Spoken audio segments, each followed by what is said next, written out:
A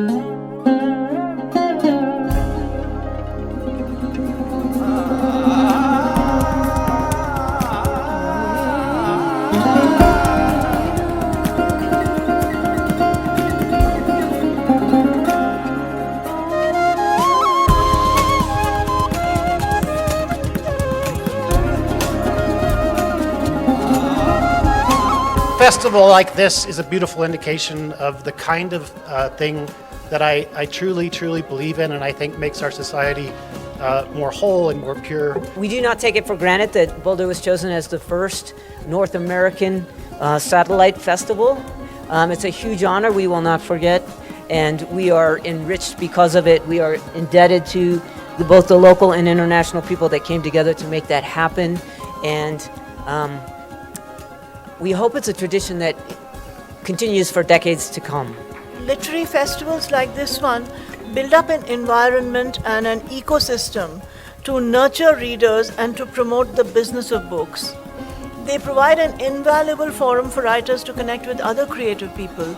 We sit there peering into those electronic grids in front of our eyes, and it only increases the desire to see the real thing in the flesh. To actually hear an author speak firsthand, to read from their work, to hear the tones of their voice modulate as they read their most treasured passages of prose. For us, it's special. This was our mothership, and it continues to be.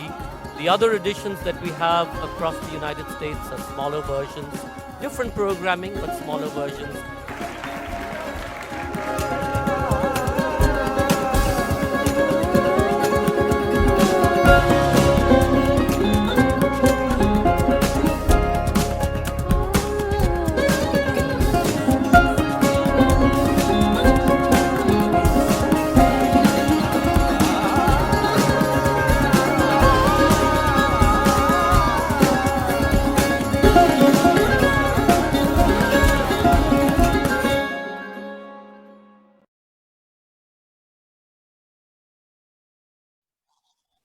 Welcome back. On behalf of Festival Co-Directors Namita Gokhale and William Dalrymple, Teamwork Arts, Boulder Public Library and the City of Boulder, we welcome you to the second session of JLF Colorado 2020 Virtual Festival. Our second session today is the Himalayas, an ecological battle, Trevor Price and Stephen Alter in conversation. This session is presented in partnership with the University of Chicago Center in Delhi.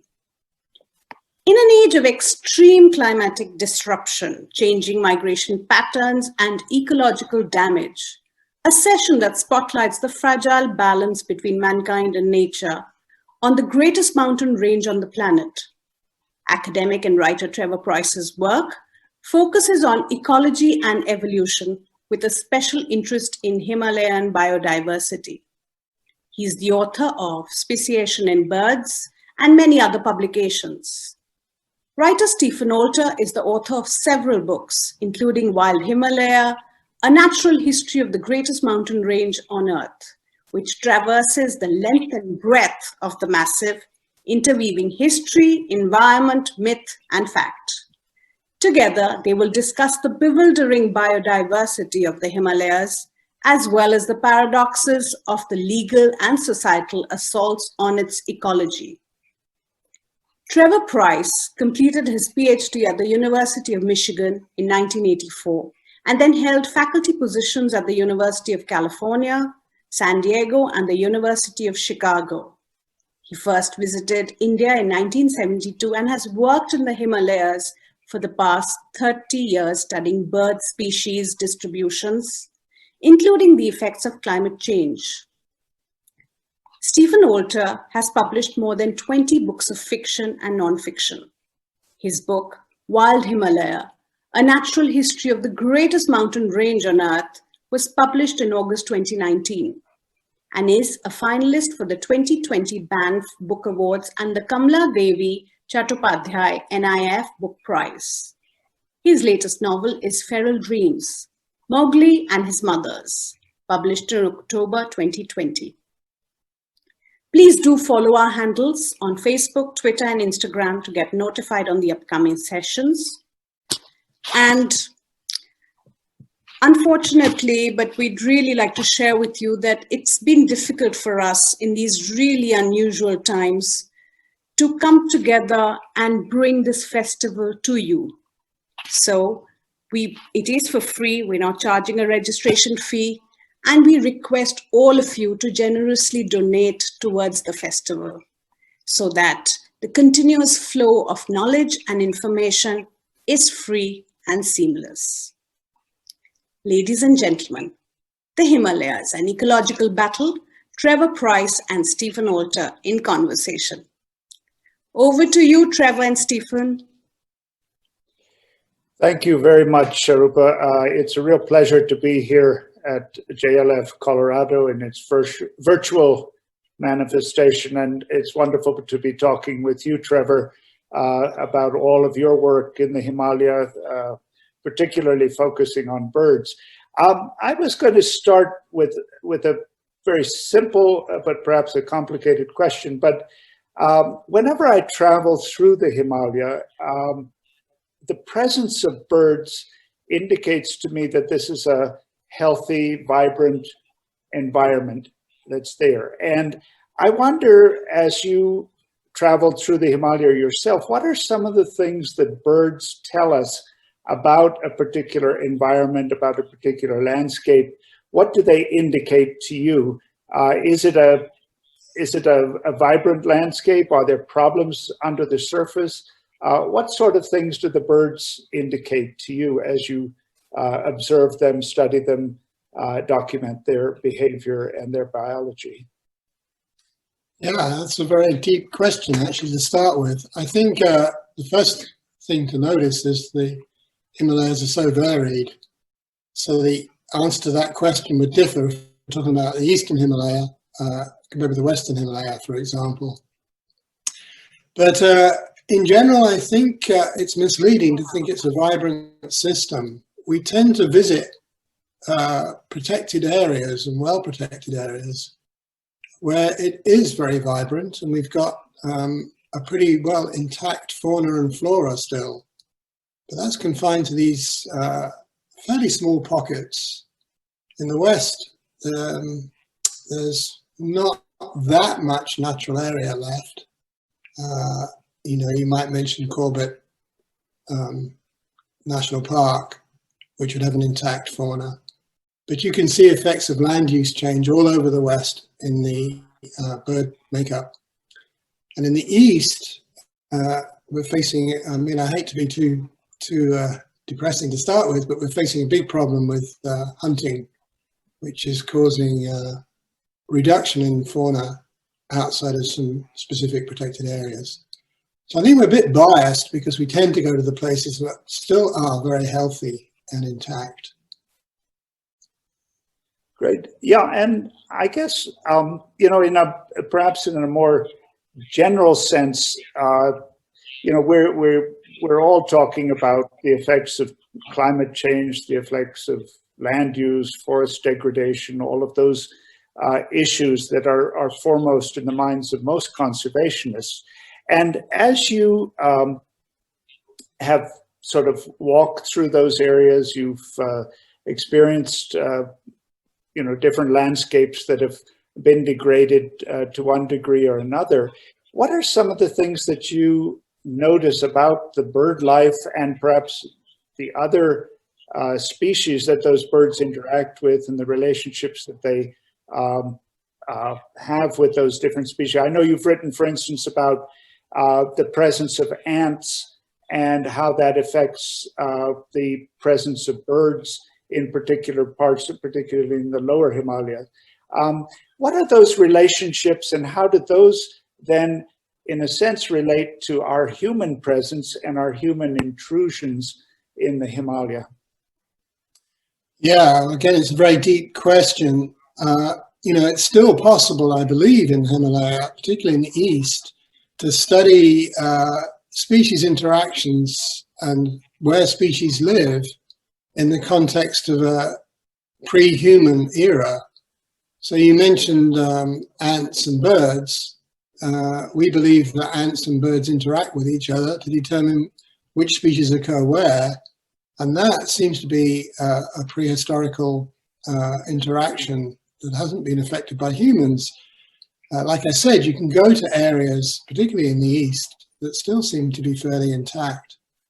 But everywhere, we like to talk actually about what I now call COVID, which is probably more serious than COVID, which is climate change, overharvesting, pollution, habitat loss, invasive species, and disease as the 6 threats to nature. And in the Himalaya, we're missing a lot of information about some of those threats. But if you asked for a specific one, you could talk about the invasive species lantana, which has converted whole areas to, basically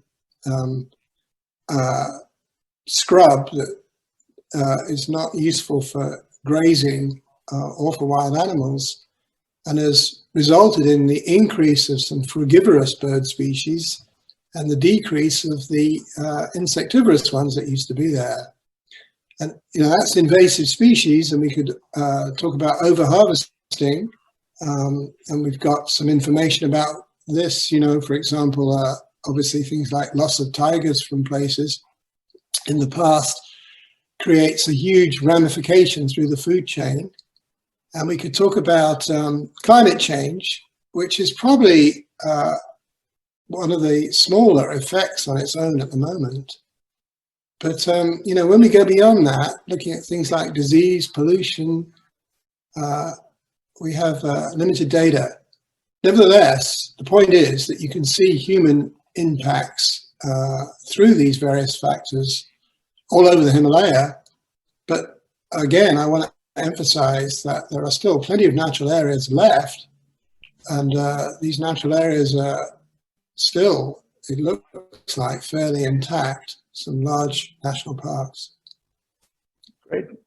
Yeah, well, let me go from the very more specific to a more general and perhaps a personal question. I'm an amateur bird watcher and don't pretend to be someone who could give you the Latin names for various species, but I've been watching birds for a good part of my lifetime.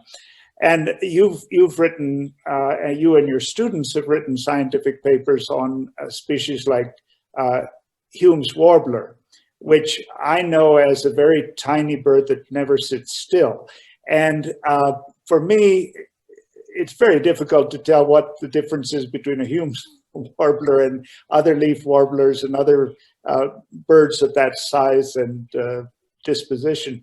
But what I would be interested in is the way in which you as scientists, first of all, pick a species like that to focus on. And then what are some of the techniques, what are some of the technologies, what are some of the approaches that you have to studying that particular bird? Right. So, I mean, again, it's another deep question. Why study a common bird which currently actually is all over Delhi, no one is noticing? It spends its winter in Delhi and its summer in the Himalaya. And of course, by studying a common bird like that, it's almost a canary in the gold mine, if you like, in the coal mine, in that you can see if changes are happening and you can get a big enough sample of birds to see what's happening. So our approach has been, for the last 30 years actually, what we do is we go to a selected area. Let me see if I can find, a picture of the sort of place we would go to. So this would be the sort of crew, and we would arrive in Manali or Kashmir in April, and our basic procedure has been to catch a sample of birds, put color bands onto these birds, and I don't have a picture of a bird actually in the hand, and then we find the nests of all these birds, and we simply document their breeding success each year and ask how well we're doing. I guess the way it's worked is we've always come up with a specific problem. Early on, it was just what is the breeding biology and which species occur where. And as time has gone on, of course, over the last 20 years, we've seen so many big changes that we've been able to use that baseline data to talk about the changes that we've observed. So if you'd like me to carry on with this, we could just mention, some of the, if we just look at this particular bird, this is the bird that's caused you so many problems to identify. And it's a beautiful little bird, I'm sure you would admit. And if any of you need a cue to identify it, if you just want to go out into Connaught Circus, it should be calling in a tree there right now. It has a little white wing bar on its wing, which has been a focus of our work because we'd like to know why this species has one and another one doesn't. But that's a good way to tell it apart from these other species. And one of the two features that we've discovered about this species is that in the elevation at which it breeds, the lower elevation at which it breeds is now higher up the mountain, substantially, maybe about 50 or 60 meters higher up it's moved in the last 30 years. What exactly, Trevor, takes this bird from Connaught Place to the Himalaya? Is it simply the breeding, or is it following insects? What dictates its migration pattern? Yeah, well, it's an insectivorous bird. And if you're at 3,000 meters in the Himalayas right now, there's not a lot of insects to be found. So it spends the winter in the plains of India, like many species do. But what happens is in May, it warms up, all the leaves come out, and you get a huge food flush. So that means these birds can raise 4 young easily, whereas if they stayed in the plains of India, the amount of food available to them would be much less. So they basically fly up to the Himalaya because there's a lot more food to provide their young, but they can't stay there in the winter. You were talking, when we were having a conversation earlier, about the way in which, for instance, the diversity of a particular plant species or a flower like the rhododendron, or we might pick the birch trees, and the way in which the calyx of those birch trees attracts different insects and things like that. I think it's something that we often don't understand, at least in layman's terms, is the idea of these relations. When a rhododendron blooms, it attracts insects, which attracts the birds, and so on and so forth. Can you give some examples of that from your experience, of the way in which there is this sort of synergy, I don't like that word, but synergy perhaps, between different species in different kingdoms of the natural world? Yeah, I suppose the most, technically what we call is a food chain. So you have plants, and then you have things called primary consumers that eat the plants. Then you have secondary consumers that eat the primary consumers. And then you have tertiary consumers that eat the secondary consumers that eat the primary consumers. And in the Himalaya, that's what we're studying with this warbler. It basically breeds where there's birch trees. So you don't see it in Nepal, for example. And the birch comes into leaf and immediately starts to get attacked by various insects, notably moths, butterflies, and sawfly larvae. So the caterpillars are an enormous food source for this bird. It just eats lots of them and feeds them to its young. And then, of considerable interest to us is about half the nests of this bird subsequently get eaten by other things, including snakes and crows and weasels, and even some weird land birds like woodcocks. So we've got this chain, each of which is dependent on each other. And one of the really big effects on biodiversity across the world at the moment is happening because species at the top of the chain like tigers or eagles, things that eat other things but themselves don't get eaten, if they disappear, and they tend to disappear because they're rare, then the thing below them gets common, and the thing below those becomes rare again. So you have this cascading effect through the food chain. And what we're trying to study is if any of the 4 links that I mentioned in the food chain change in response to climate, how does that ramify through to all the other species? Yeah, it's fascinating the way, and as you say, this sort of cascading effect is there, whether it's you're talking about wolves in Yellowstone Park or whatever species, and often it's on a much more, what many people would consider a mundane level, but perhaps a more exciting level when it comes to warblers and other species like that. But one of the things that's always fascinated me in the Himalaya and reading scientific accounts of the Himalaya has been scientists' interest in the sense that liminal zones and then finally into rock and ice. And with the birch, one of the things that as a trekker, I always thought of the birches as the last species, the final species that you saw before you went above the tree line. And over the years, as I read more about the way in which life returned to the Himalaya after the last ice age, and new species or species that had retreated started to move forward, I suddenly realized that the birches are actually not the last species, they're the first species. They are the advance guard moving forward. And many of those birds too, I would like to think, are sort of the advance guard of life as things warm, as glaciers retreat, snow caps retreat, that these are the species that are leading the way. Am I being completely fanciful, or do you think there might be something in that? Yeah, well, they were probably in the sense that, during the glaciations, they'd be the least retreating of the species, that's for sure. Sure. Birch, flourishes where there's deep snow.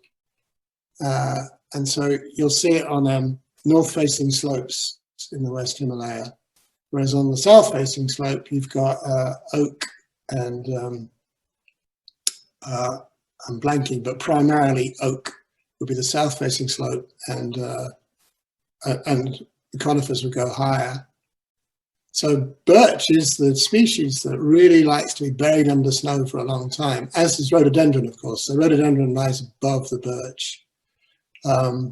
So yes, it would be the one that would be closest to the glacier, and it'd be the one that would move as the glacier retreated first.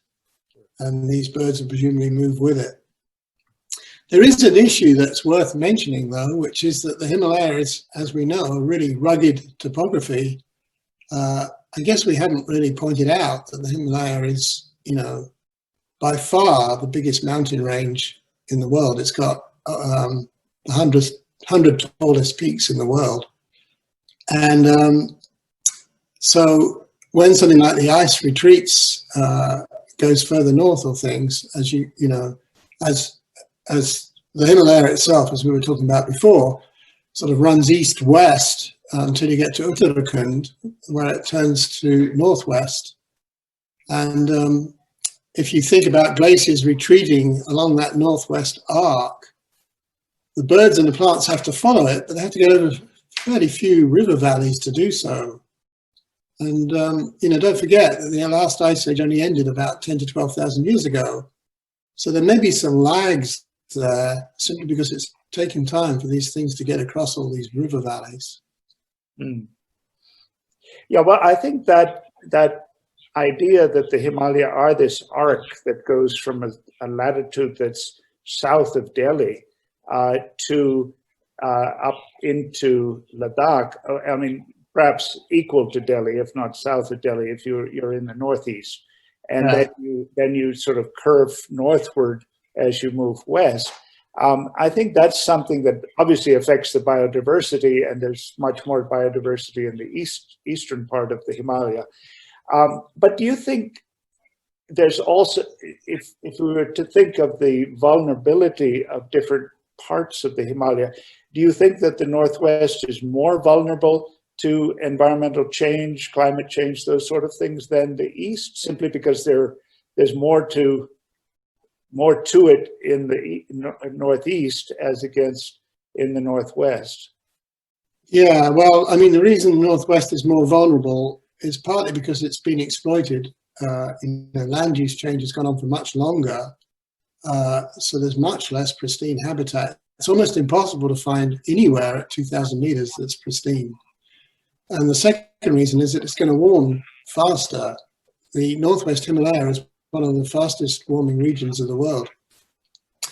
So the Eastern Himalaya, we've got a lack of data there. There's not even very many climate stations there, but we can be pretty sure that it's going to be better buffered unless there's a lot more land use change, simply because there's bigger areas that have yet to be exploited.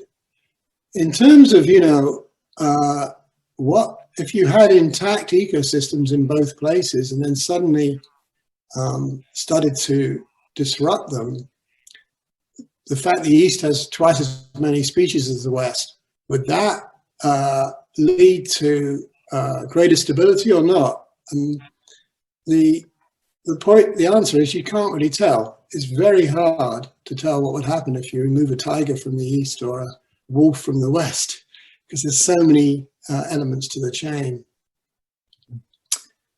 So this might be a good place, though, to just talk about, impending climate change. I just made this figure yesterday, which I think is something that we should really highlight in this talk, which is the predictions of the Intergovernmental Panel on Climate Change.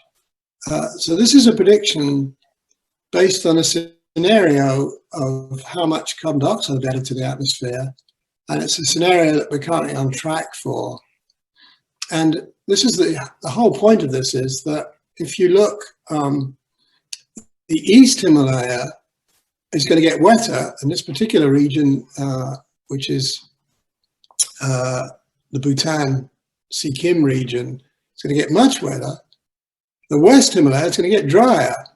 So what's happening, which is something that's sort of fairly typical over the world, is wet areas are getting wetter and drier areas are getting drier.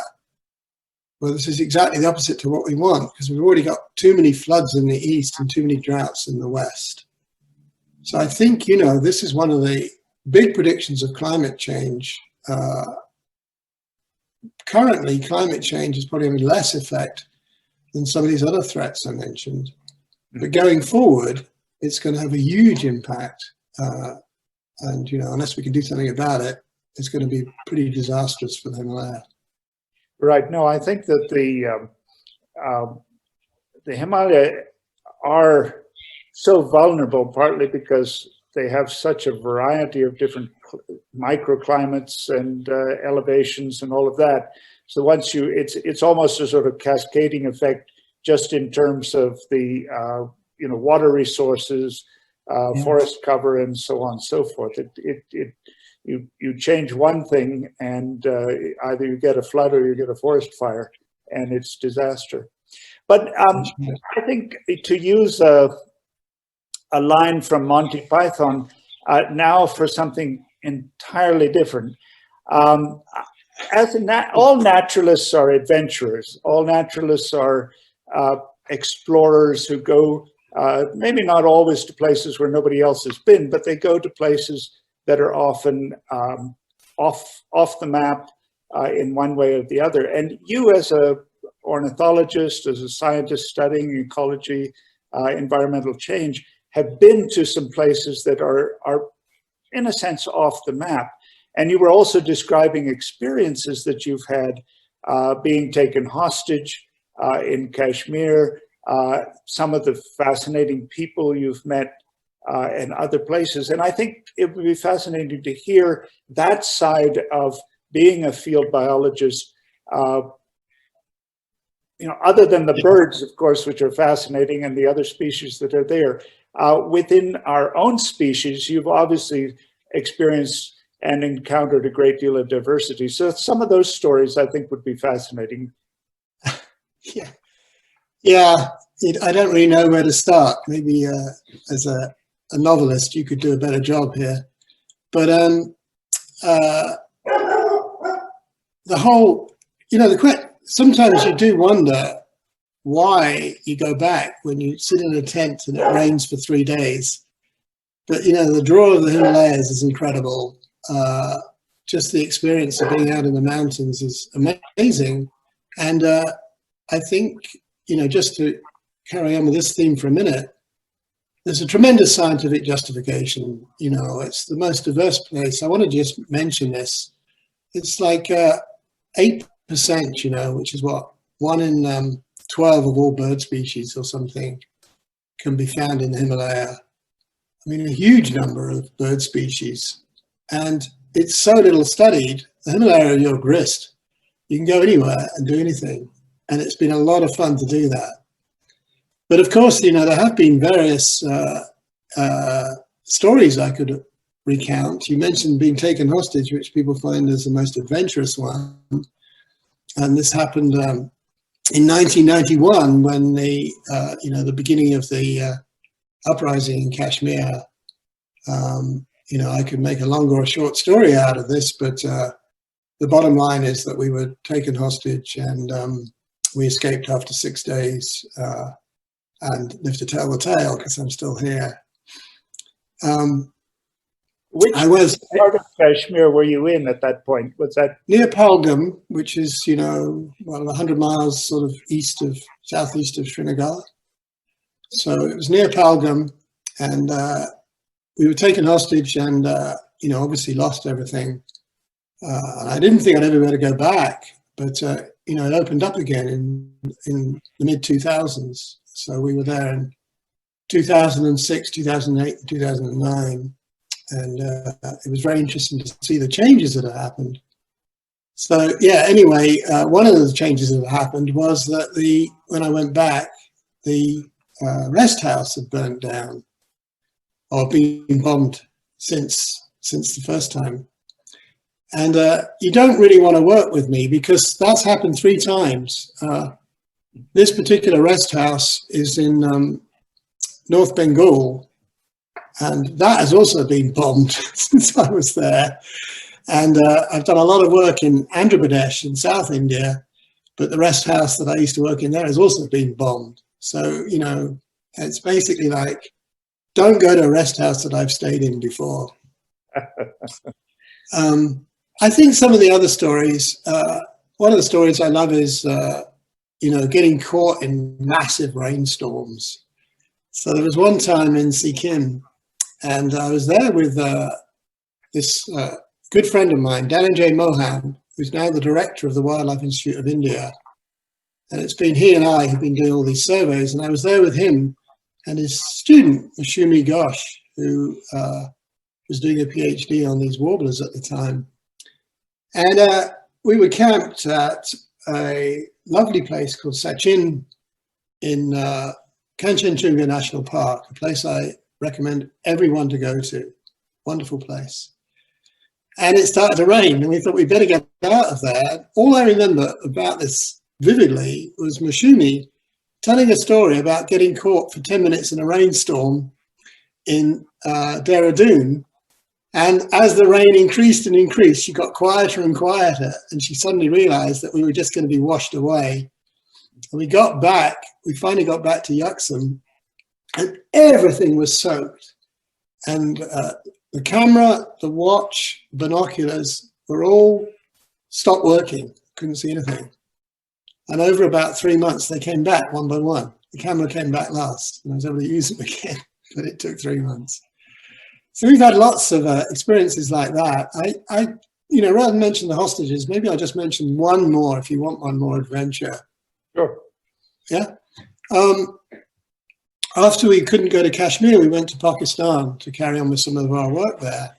And during that time there, we got robbed by some shepherds. And so then after that, we moved back to India. And I started working in Lahul, which is just across the mountain from, the Himalayas run east-west, or sort of east-west there. And behind the Himalayas, we've got Ladakh. And there are these rivers that run east-west, carving valleys that have got really interesting bird populations in them that are quite unique. So we started to work there, and this was such a remote area that people had not been there very much. And I took a bus down the Chenab Valley, which in itself was an experience because it kept getting stuck. The army had built the road, but the rivers themselves, they'd never put bridges on. So the bus got stuck in every river.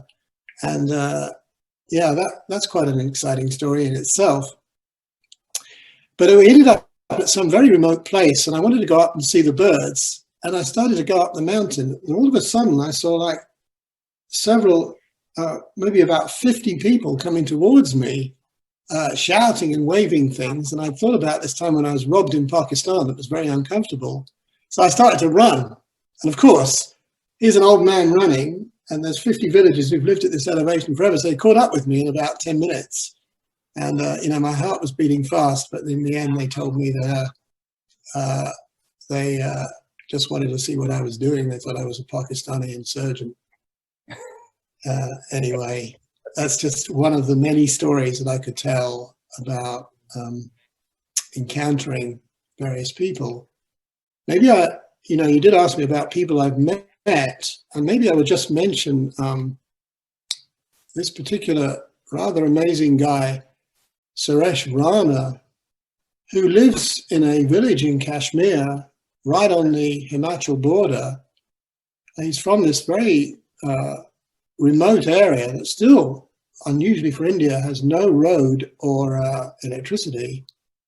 And he self-taught himself all the plants of the Himalaya, which he can identify. And he can, by the way, Stephen, say both the scientific and the common name to each of these plants. So he is just one of those, savants, really. He's just a really smart guy, self-taught himself everything. And he's become one of my closest collaborators and friends there. And he now works for the, I've forgotten the name of it, but he works in Leh for one of the government Himalayan mountain institutes. Mm-hmm. Yeah, well, I think one of the fascinating things as I've traveled through the Himalaya is the way in which, we, of course, from the West come to an environment like this with Linnaean taxonomy and all of our Latin names and all of that. But I think one of the fascinating things is that each of these regions often has a taxonomy of its own. And to me, the best example is in the region of northern West Bengal and Sikkim. The Lepcha people have a name for virtually every bird. And it's a very descriptive name. It may touch on the color, but it also touches on the distribution, whether it's in a cold region or a warm region and all of that. And that's a taxonomy that probably predates Linnaeus. I can't say that for sure, but it probably does, or at least elements of it do. And I think it's fascinating the way in which different people in different parts of the Himalaya name, identify, and describe species that may be found in, 3/4 of the mountains, if not throughout the mountains in that way. Yeah, that's a very good point. And of course, that knowledge is being lost. And we should also make the point that there's a lot of medicinal plants in the Himalaya. And there's this local indigenous knowledge of this stuff that we really should be making an effort to preserve. I had just one last, before we finish, one question, which I don't want to put you on the spot, but I think that one of the things that I've often found when I'm traveling and I'm searching for something, I may go to a particular place looking for a particular temple or a shrine or a landmark, or maybe I'm going to some place where I want to see, a rufous-necked hornbill, whatever it may be. But I've found in almost every instance when I go to a place looking for one thing, I find something else. In fact, you find many things that you weren't expecting to find. And I wonder if you have any experiences like that, where you went specifically to find a particular species or a particular habitat or whatever it may be, and then came upon something else that was perhaps utterly unrelated, but equally meaningful. Yeah, that does put me on the spot. Certainly we've had many, many surprises. Let's not forget the East Himalaya are very poorly explored. So we've had many, many surprises finding birds in places we didn't expect to see them. I can't think off the top of my head of something that's similar to what you say, but I've always been amazed at every place I've gone to, because I've seen things that I didn't expect to see. I mean, who would ever expect to see a kingfisher in the middle of a wood? I'd never thought of this, but there's this beautiful pygmy kingfisher that feeds on insects in woods. So again and again, we've had these amazing experiences. Probably, the most exciting natural history experiences I've had have been encounters with bears. So that's an unexpected, I wouldn't say bonus, but we've had some quite close encounters with them. And I think actually, if I had to, talk about the biggest spine-shivering moment of my career, it was seeing a leopard sitting, out in the open on a rock, just about 30 or 40 yards away from me, which then went like a cat and started to crawl towards me as if it was about to have a meal. So, there's been lots of great unexpected experiences, but I think the really exciting things have been, probably the most exciting scientific things have been finding something that you predict will be there, based on your understanding of the natural history of the system, and then finding it there. Mm. Mm. And to know that you were right, or at least you made the right guess, educated. I think it's that it tells you that you do understand something about what's going on. Mm. I might just mention this anecdote, because I think it's probably my proudest moment in biology was, as I pointed out, we usually color band these birds, and the birds, these little warblers that we study, in the winter, they also hold territories. So the one that you see in Connaught Circus probably owns about 6 trees in Connaught Circus, and it won't let any other birds come in. And so, some birds are healthier than others, and they can occupy a bigger territory. And what happens in the winter, and this is a surprise to some people, is that a lot of birds die because they can't find enough food. So I was studying this bird, and birds on big territories would stop and preen and have a rest, whereas birds on small territories would just feed from one moment in the morning to late at night. And I was following this bird, which I thought was a small territory bird, and it stopped to preen. I said, what? Everything's gone wrong. I don't understand anything. And then I looked at its color bands, and I'd somehow switched birds at one point, and I was actually following the bird from a big territory that was intruding on the small bird's territory. So that, really told me that I had a sense for what was going on in the system. And I think in still many ways, that's my proudest moment in biology.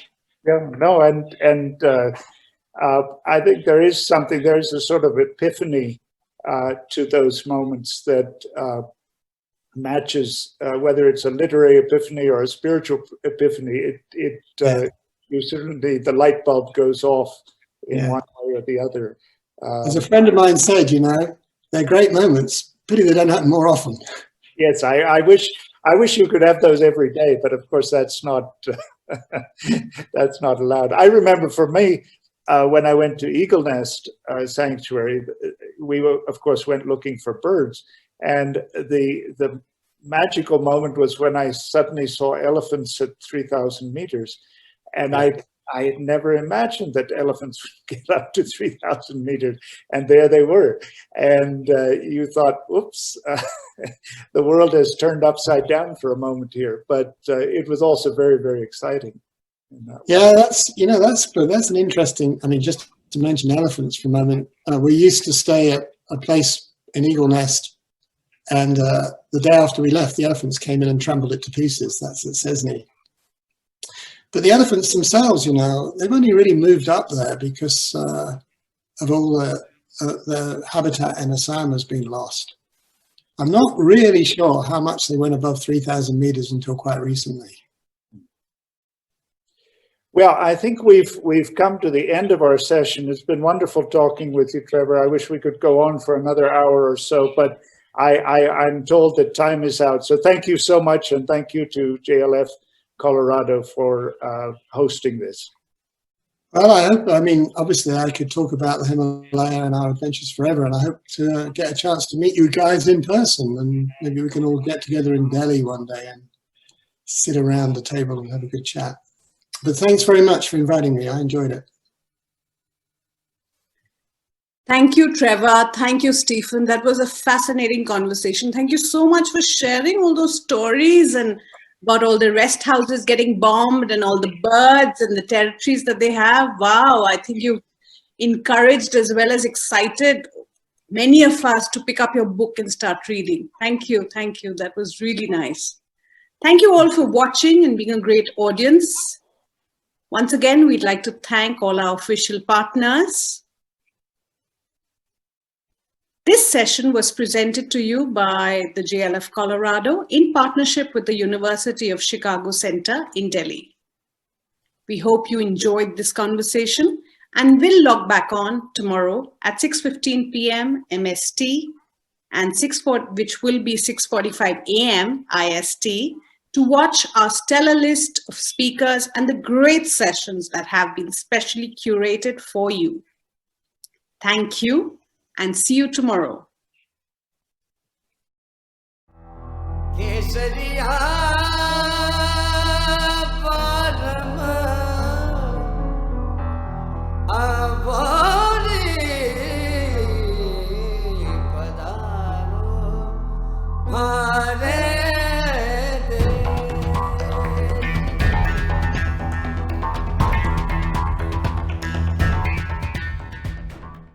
I would call the Jaipur Literature Festival a living library, or perhaps even a library of life.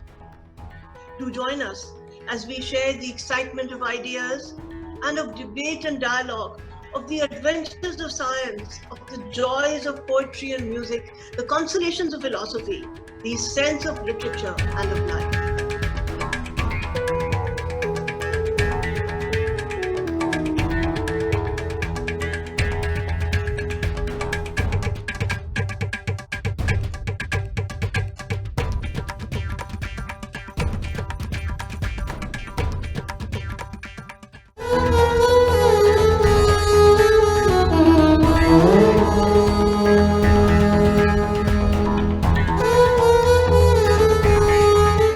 So much about the festival in India, the scale of it, the energy of it, and I just love the fact that there is this effort to bring it to other cities in the world. It's a variety of topics. It's meaningful. I'm just excited. I'm feeling like I've learned a lot to think about, and I appreciate JLF coming here.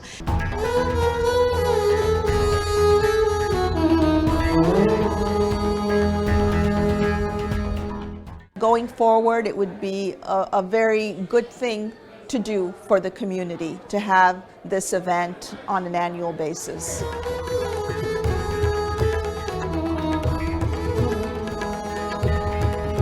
I think that when you hear so many different voices and perspectives about the South Asian diaspora and many other issues, you learn that there's a lot of history that you're not taught every day, and I think that that's important to bring in today's world.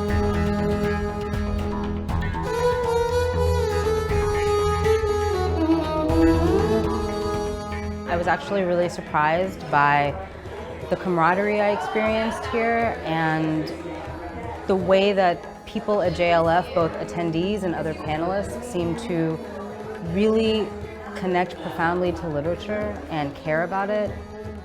In 2020, our live version of JLF has been laid to waste because of COVID-19. However, nothing's going to stop us from coming in the way of bringing our writers and speakers to you in Boulder, Colorado, Houston, New York, and Toronto, Canada.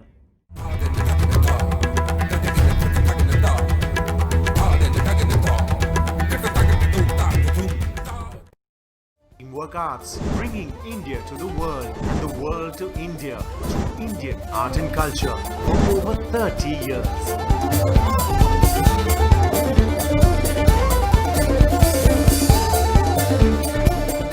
One of Teamwork Arts' signature events, the Z Jaipur Literature Festival, is the world's largest free festival of its kind. With daily interactive sessions, lively debate and dialogue, and international music performances every night, it's no wonder the festival attracts over 500,000 visitors a year. The Jaipur Bookmark, an international B2B event for the publishing industry, happens during the Z Jaipur Literature Festival and sees a confluence of publishers, writers, and literary agents. Teamwork Arts, producers of the Z Jaipur Literature Festival, have taken the flavor of the festival to international shores with vibrant events in the UK, Australia, and the US. Teamwork Arts takes India's artistic diversity to the world with almost 12 festivals of India across continents in a stunning array in over 40 cities. A feast for the senses, these are spectacles of dance, music, cinema, theatre, literature, and so much more. In each of these places, Teamwork Arts' colourful festivals of India are the high points of the annual cultural calendars. Be it Confluence in Australia, India by the Bay in Hong Kong, India by the Nile in Egypt, Iron India in Chicago, Shared History in South Africa, India in the Sunshine City in Zimbabwe, Edinburgh Fringe Festival, Kala Utsavam in Singapore, Sarang in South Korea, festivals in Abu Dhabi, Shanghai, Sweden. The list is dizzying. The Jazz India Circuit is an endeavour by Teamwork Arts to spread the word and sound of jazz across the country. The 2017-18 season, 4 festivals across 3 cities, featuring over 25 stellar artists from India and around the world, including Jojo Mayer and Nerve, drummer-singer Jameson Ross, and Dave Weckel, who collaborated with the talented Mohini Day. The Mahindra Kabira Festival celebrates the spirit, lyric and verse of the 15th century mystic poet Kabir in his birthplace, the historic city of Varanasi. Kabir's poetry is about inclusiveness. Mahindra Kabira brings to music lovers an unforgettable experience of listening to leading exponents of the classical Banaras Gharana and rich folk traditions of music on the legendary banks of the mighty river Ganges, along with sessions on art and literature, specially curated walks with famous local residents and delectable local cuisine. Sacred celebrates the spiritual through music and its ability to heal. International artists collaborate with world music exponents from India amongst the most incredible desert settings on the banks of the Pushkar Lake. Heritage walks, meditation, talks and workshops are part of this weekend experience. Teamwork Arts so promotes and recognizes the best of Indian theatre through the Mahindra Excellence in Theatre Awards. The Meta Week in Delhi is an enthralling showcase of the 10 best nominated plays shortlisted from numerous entries received from across the country and across languages. The Meta Lifetime Achievement Award has been presented to leading lights of India's theatre industry. For the young and the young at heart, the Ishara International Puppet Theatre Festival brings local and international performances to audiences across several Indian cities. While the Multi-City Kahani Festival features interactive storytelling sessions and workshops, championing the power of imagination. Bollywood Love Story, a musical, Our international touring productions such as Bollywood Extravaganza and Flamenco India have sold out shows across Europe, Egypt, Russia and Spain. Expressions International Contemporary Dance Festival showcases Indian and international productions, bringing together several dance genres for Indian audiences. Teamwork Arts, celebrating the arts. For more information, visit www.teamworkarts.com.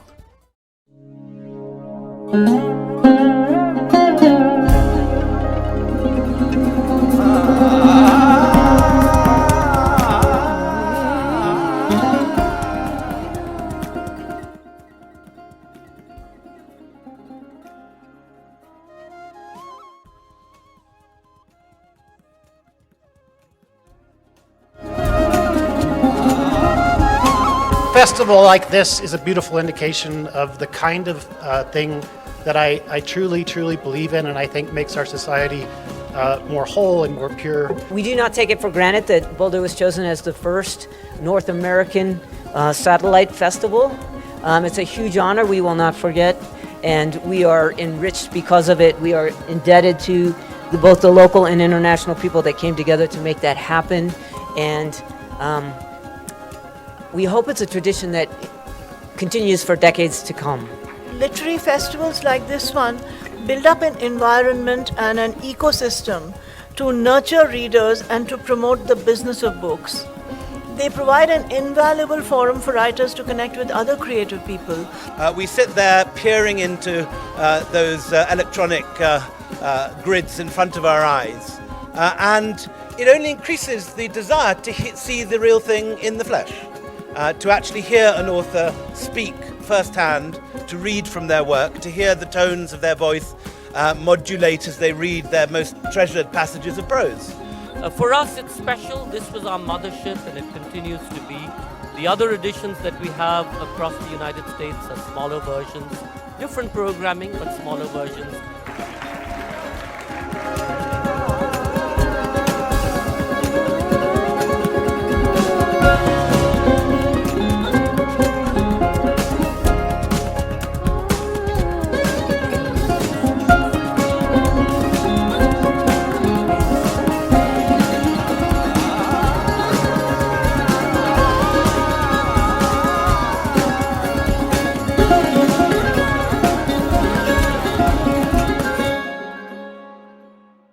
I think everywhere I've ever lived, I always looked for the library. They come to the library because they want to be with people. Corporations are not people in the library. People are people, right? And so being able to come in and participate and learn and control that learning experience is what we offer to the community. And that's a beautiful thing. It can develop into something amazing. We want them to recognize that they have the agency and the potential to create change and have a voice. To become what they hope to be, to empower them to realize their aspirations. No matter who they are, no matter what age they are, no matter what their background or ability is. We're going to learn together, right? And you know what? Not just me, because I want to create together, but I think we want to create together. Give us your knowledge, give us what you do best, give us your culture, give us good feedback, give us bad feedback, give us any feedback. Let us grow with you. Just come and ask too. Ask a librarian. We're all here waiting to help you. To work together, to collaborate, and to come up with a larger, louder voice as a collective. We are Boulder together. We are Boulder. Somos Boulder juntos. We are Boulder. Boulder. Boulder together. Together. Together. We're Boulder together. We're Boulder together.